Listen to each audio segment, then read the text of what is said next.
Start করছি। আজকে second সেমিস্টারের ক্লাস আমরা করছি। আমাদের আলোচনার টপিক রাজ্যপাল। রাজ্যপাল মানে গভর্নর। তাহলে এই টপিক থেকে কি ধরনের প্রশ্ন আসতে পারে?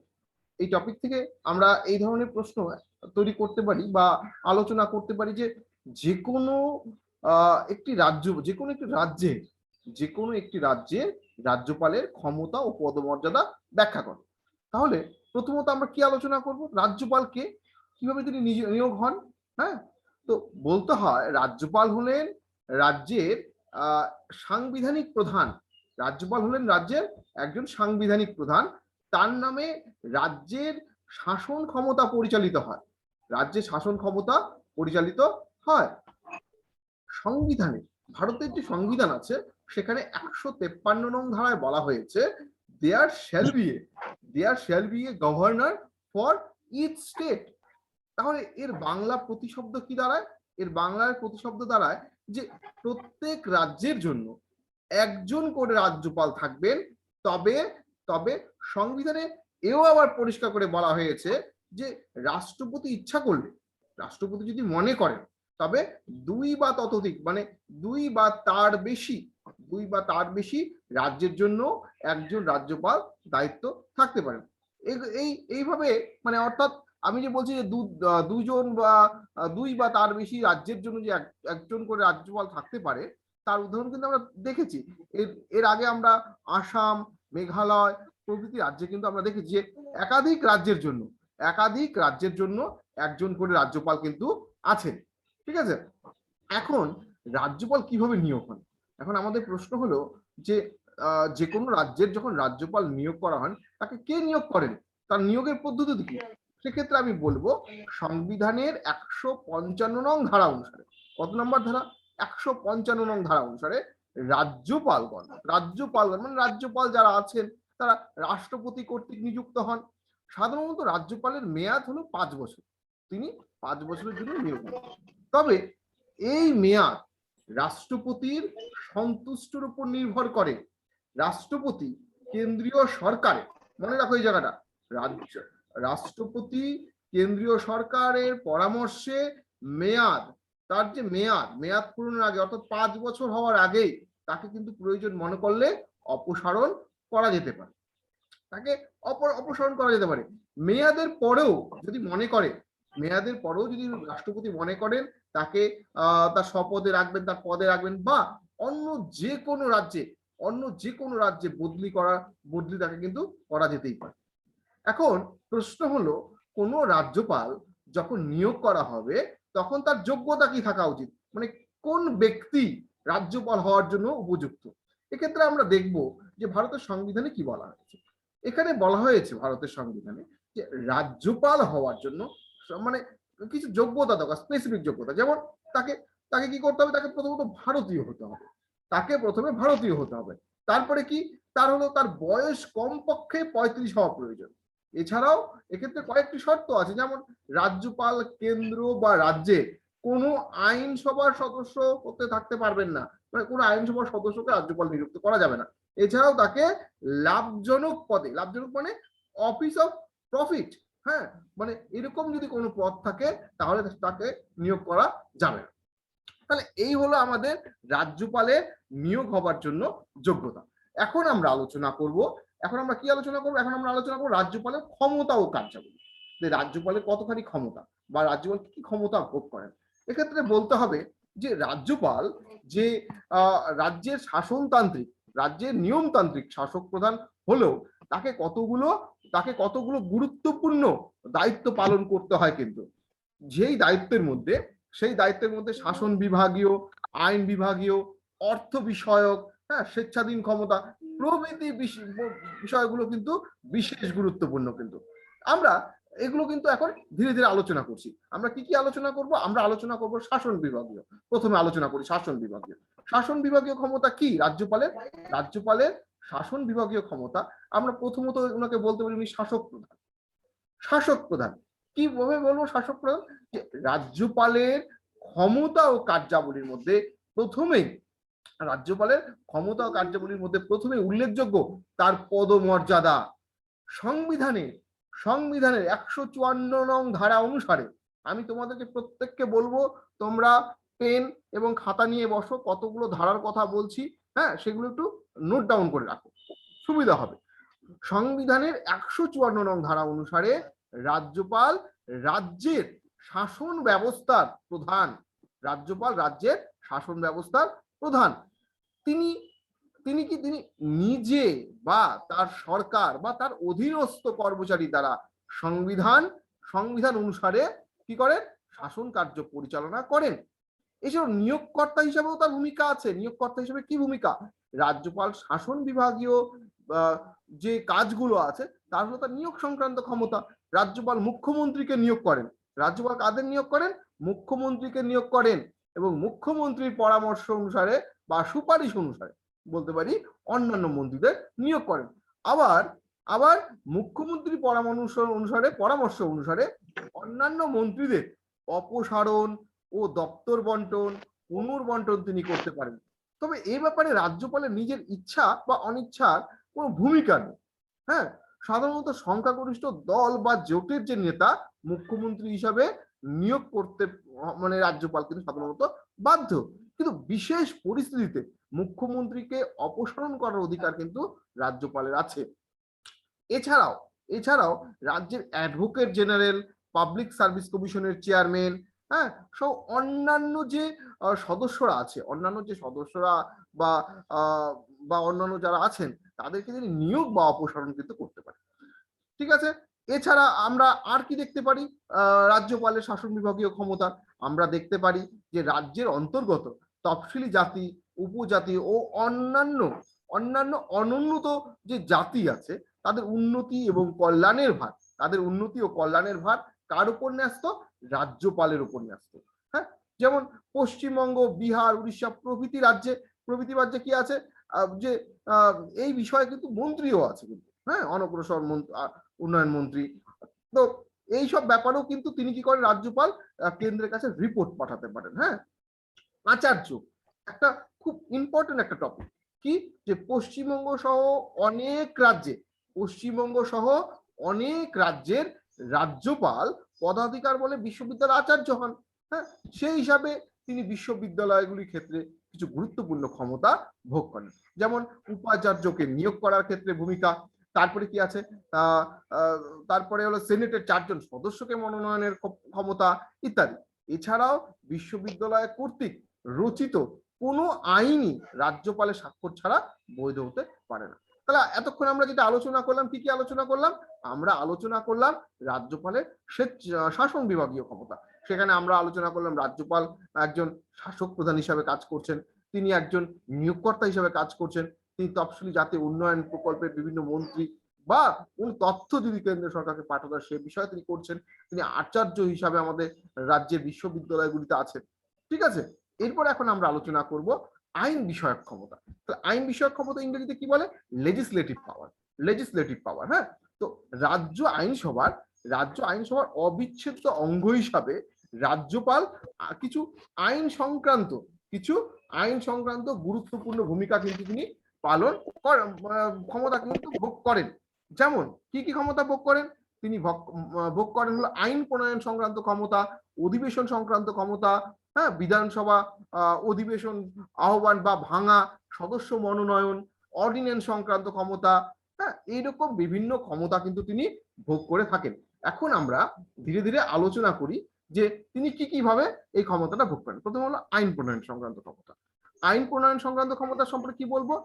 রাজ্যপালের সম্মতি ছাড়া, খুব ভালো করে শোনো, রাজ্যপালের সম্মতি ছাড়া রাজ্যপাল কোনো বিল আইনে পরিণত হতে পারে না। রাজ্য আইনসভা কর্তৃক পাশ হওয়া বিলে রাজ্যপাল সম্মতি দিতে পারেন।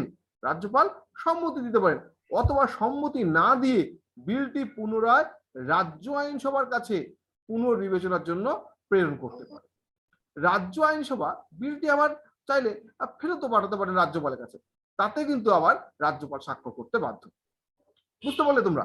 এছাড়াও রাজ্যপাল আইনসভার পাশ হওয়া বিলে স্বাক্ষর না করে, খুব ইম্পর্টেন্ট ব্যাপার, স্বাক্ষর না করে রাষ্ট্রপতির কাছেও কিন্তু তিনি প্রেরণ করতে পারেন। এক্ষেত্রে রাষ্ট্রপতির স্বাক্ষর ছাড়া বিলটি আইনে পরিণত হতে পারে না। অবশ্য অর্থ বিলে রাজ্যপাল স্বাক্ষর করতে কিন্তু বাধ্য থাকে। এটা মনে রাখবে যে অর্থ বিল যদি হয় সেক্ষেত্রে রাজ্যপাল কিন্তু স্বাক্ষর করতে বাধ্য। এরপরে যে ব্যাপারটা নিয়ে আলোচনা করব, অধিবেশন সংক্রান্ত ক্ষমতা রাজ্যপালের কি আছে। আমরা দেখি যে রাজ্যপাল রাজ্য আইনসভার অধিবেশন আহ্বান করেন। অধিবেশন আহ্বান করেন মানে কখন অধিবেশন স্টার্ট হবে বা স্থগিত রাখা যায়, যে এখন ধরে নাও এখন রাজ্যপাল যদি মনে করেন যে অধিবেশনটা স্থগিত রাখা প্রয়োজন, তাহলে রাজ্যপাল সেটা ক্ষমতা কিন্তু ভোগ করেন। অবশ্য এই ক্ষমতা কিন্তু তিনি এককভাবে ভোগ করেন না, এই ক্ষমতা তিনি মুখ্যমন্ত্রী ও স্পিকারের সঙ্গে পরামর্শ করেই কিন্তু করে থাকেন। এছাড়াও রাজ্যের সাধারণ নির্বাচনের পর প্রথম অধিবেশন এবং বাজেট অধিবেশনের রাজ্যপাল ভাষণ দিয়ে থাকেন। ঠিক আছে, এরপর বিধানসভা ভাঙার ক্ষেত্রেও মানে রাজ্যপাল একটি অত্যন্ত গুরুত্বপূর্ণ ক্ষমতা কিন্তু এটা, যে তিনি বিধানসভা ভেঙে দিতে পারেন। হ্যাঁ, মুখ্যমন্ত্রীর পরামর্শে অথবা বিশেষ বিশেষ সময় নিজের ইচ্ছা অনুযায়ী কিন্তু বিধানসভা তিনি ভেঙে দিতে পারেন। আসলে কেন্দ্রের নির্দেশ অনুসারে রাজ্যপাল এই কাজ করেন বলে অনেকে এই কাজটিকে অগণতান্ত্রিক মনে করেন। মানে রাজ্যপাল কিন্তু সাধারণত এই কাজটা করেন না যদি সেন্ট্রাল থেকে বা কেন্দ্র থেকে সেই রকম কোনো মানে চাপ বা নির্দেশ না আসে। ঠিক আছে, এরপরে আমরা আলোচনা করব রাজ্যপালের সদস্য মনোনয়ন। তিনি কি সদস্য মনোনয়ন করেন? যেসব রাজ্যে আইনসভা দ্বিকক্ষ বিশিষ্ট অর্থাৎ বিধান পরিষদ যেখানে যেখানে আছে এবং বিধানসভা নিয়ে গঠিত, যেমন আমরা দেখতে পারি বিধান পরিষদ বিহার, মহারাষ্ট্র, উত্তরপ্রদেশ, কর্ণাটক, এরকম বিভিন্ন রাজ্যগুলো যা আছে যেখানে বিধান পরিষদ আছে, সেখানে তিনি বিধান পরিষদের কতজন সদস্যকে কিন্তু মনোনীত করতে পারেন, কয়েকজনকে। এছাড়াও তিনি বিধানসভা অ্যাংলো ইন্ডিয়ান সদস্যদের যদি উপযুক্ত প্রতিনিধিত্ব না পান, তবে তিনি সেখানে একজন সম্প্রদায়কে কি করতে পারেন, মনোনীত করতে পারেন। এছাড়াও আরো একটি ক্ষমতা আছে, সেটা হলো অর্ডিন্যান্স সংক্রান্ত ক্ষমতা। সেটা কি, কেন্দ্রীয় পার্লামেন্ট রাষ্ট্রপতির মতো রাজ্যপালও কি করতে পারে, বিধানসভা না চলার সময়, যখন ধরেন বিধানসভা বন্ধ আছে, তখন সরকারের প্রয়োজন মতো তিনি অর্ডিন্যান্স জারি করতে পারে। অবশ্য অর্ডিন্যান্স জারি, এটা মনে রাখবে কিন্তু খুব একটা ইম্পর্টেন্ট জিনিস, যে অর্ডিন্যান্স জারির 6 সপ্তাহের মধ্যে বিধানসভায় অনুমোদন করিয়ে কিন্তু সেটা নিতে হবে। এছাড়াও তার আরো অন্যান্য কিছু ক্ষমতা আছে, যেমন যে কোনো বিধায়কের নির্বাচনী বৈধতা বা যোগ্যতা নিয়ে যদি কোনো প্রশ্ন ওঠে, তাহলে কি হবে, রাজ্যপাল নির্বাচন কমিশনের সঙ্গে পরামর্শ করে নিজে বিষয় সিদ্ধান্ত গ্রহণ করতে পারে। একই সঙ্গে ডেপুটি স্পিকারের পদ শূন্য হলে রাজ্যপাল অস্থায়ীভাবে একজনকে স্পিকার নিয়োগ করতে পারেন। এরপরে আমরা আলোচনা করব হচ্ছে রাজ্যপালের অর্থ বিষয়ক ক্ষমতা। অর্থ বিষয়ক ক্ষমতা কি, সরকারের পক্ষ থেকে, ভালো করে মনে রাখো কি আলোচনা করছি, অর্থ বিষয়ক ক্ষমতা। সরকারের পক্ষ থেকে ব্যয় বরাদ্দ সংক্রান্ত কোনো দাবি অথবা যাকে বিল বলা হয়, তা রাজ্যপালের সম্মতি ছাড়া তা বিধানসভায় কিন্তু পেশ করা যায় না।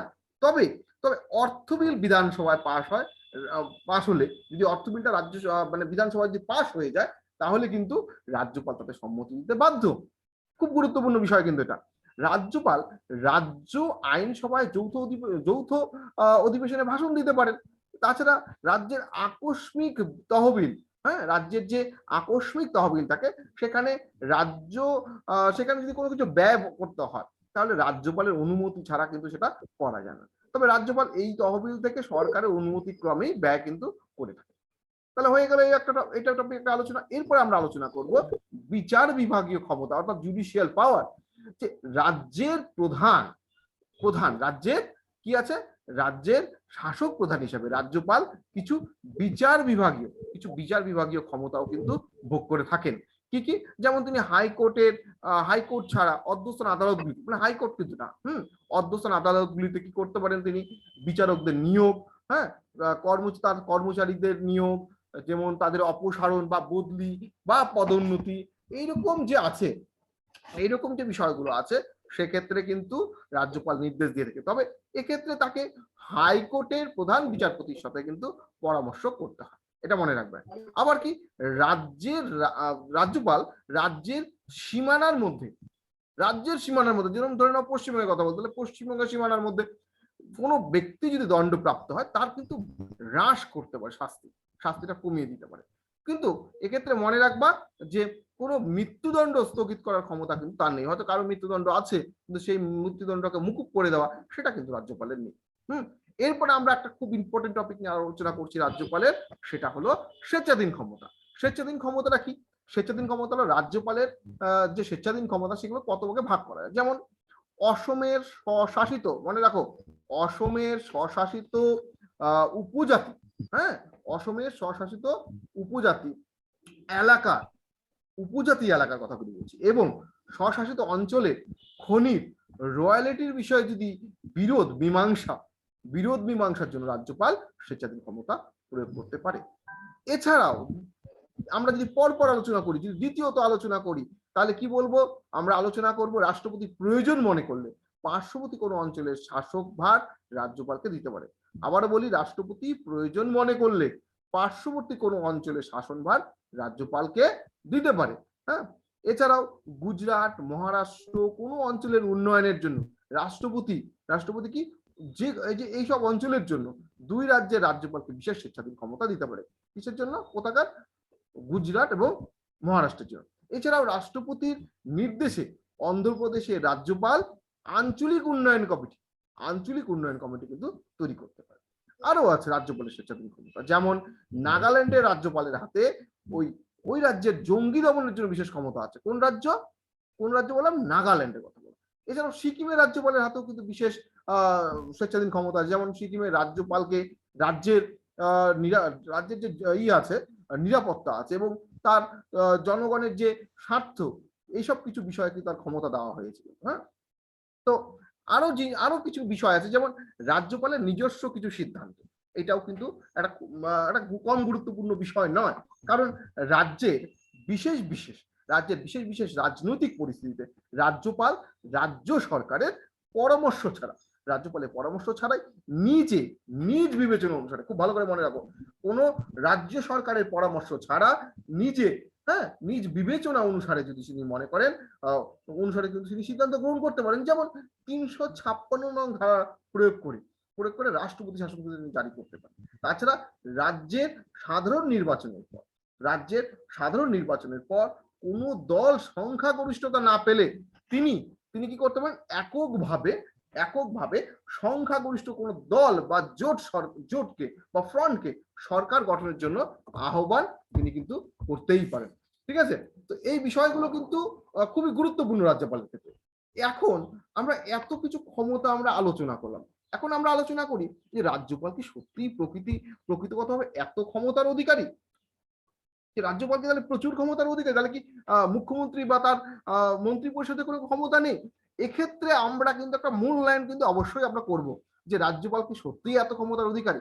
তাহলে এখন আমরা দেখি সংবিধান কি বলেছে।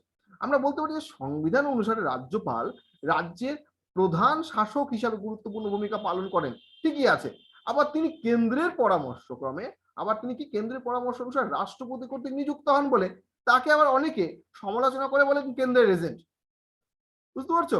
তো সেই হিসাবে তাকে কেন্দ্রের পরামর্শ মতো অনুসারে চলতে হয়।